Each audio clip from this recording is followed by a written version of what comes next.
کیا وجہ ہے کہ ہم عید میلاد النبی نہیں مناتے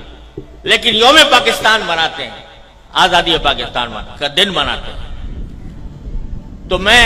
اس کی وضاحت کرنا چاہتا ہوں کہ اس میں کوئی شک و شبہ نہیں ہے کہ اس کائنات کی تاریخ میں سب سے بڑا عظیم دن وہ تھا جس میں اللہ تبارک و تعالی نے اس کائنات کی ہدایت کے لیے جناب محمد رسول اللہ صلی اللہ علیہ وسلم کو مبعوث فرمایا ہے۔ اس سے زیادہ عظیم دن انسانی تاریخ میں کوئی اور نہیں جس میں آپ تشریف لائے، لیکن آپ ہی کی تعلیمات اور آپ ہی کی سنت اور آپ کے جانثار صحابہ کرام کی سنت یہ ہے کہ انہوں نے کبھی نبی کریم سرور عالم صلی اللہ علیہ وسلم کا دن نہیں منایا، اور اس لیے نہیں منایا کہ اللہ تبارک و تعالی نے رسول کریم صلی اللہ علیہ وسلم کو اس لیے مبعوث فرمایا تھا تاکہ آپ کی ہدایت کی روشنی سے یہ کائنات منور ہو اور لوگ آپ کی تعلیمات کی اتباع اور پیروی کریں۔ آپ کی ذات والا صفات وہ ہر قسم کی رسمی کارروائیوں سے کہیں بالا تر ہے، اور حضرات صحابہ کرام جو آپ کی زندگی کے ایک سانس کے بدلے اپنی ساری زندگیاں نچھاور کر سکتے تھے، انہوں نے کبھی یہ دن نہیں منایا۔ جب انہوں نے جو کوئی چیز نہ منائی ہو اور انہوں نے اس سے اعتراض کیا ہو اور اس کے بجائے ساری زندگی اتباع سنت کی کوشش کی ہو، اس کو اگر ہم منانا شروع کریں تو دین کے اندر ایک اضافہ ہوگا، دین کے احکام میں ایک اضافہ ہوگا، اور دین کے کام میں کوئی اضافہ وہ بدعت کہلاتا ہے۔ من احدث فی امرنا ھذا فہو رد، تو وہ بدعت بن جاتا ہے کیونکہ وہ ایک مذہبی معاملہ ہے۔ عید میلاد النبی مذہبی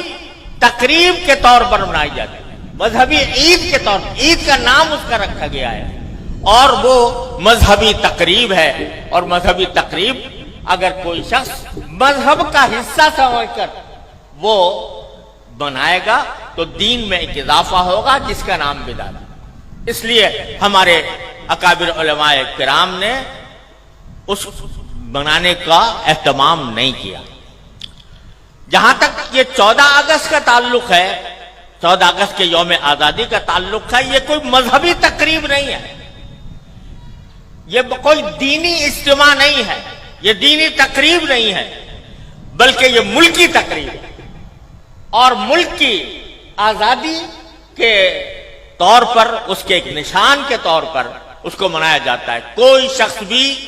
جو اس کو منانے والا ہے وہ اس کو دین کا حصہ سمجھ کر نہیں مناتا، اس کو مذہب کا جز سمجھ کر نہیں بناتا، بلکہ ایک ملکی تقریب ہے، ایک ملک کے اللہ تبارک و تعالیٰ نے ایک ملک ہمیں عطا فرمایا، اور ایسا ملک عطا فرمایا جس کی تفصیل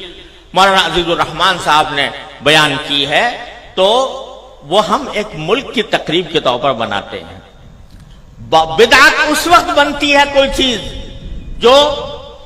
شریعت میں نہ ہو اور شریعت کا حصہ اس کو بنا دیا جائے، لیکن یہ کوئی شریعت کا حصہ نہیں، یہ کوئی دین کا کوئی دینی تقریب نہیں، دینی عید نہیں، دینی مذہب نہیں، دین کا کوئی مذہبی حصہ نہیں، لہذا یہ ایک ملکی تقریب ہے۔ اور یہ ایسا ہے جیسے کہ اگر کوئی شخص اپنے گھر کے اندر کسی اپنے گھر کی تعمیر ہوئی اور اس تعمیر کے اوپر کوئی اجتماع کرے، کوئی دعوت کرے، تو یہ کوئی مذہب کی تقریب نہیں ہے، کوئی دین کی تقریب نہیں ہے۔ اسی طریقے سے ہم یوم آزادی پاکستان کا اس لیے مناتے ہیں کہ اللہ تبارک و تعالیٰ نے اپنے فضل و کرم سے یہ نعمت ہمیں عطا فرمائی تھی، اور ملکی تقریب کے طور پر اس کو منایا جاتا ہے۔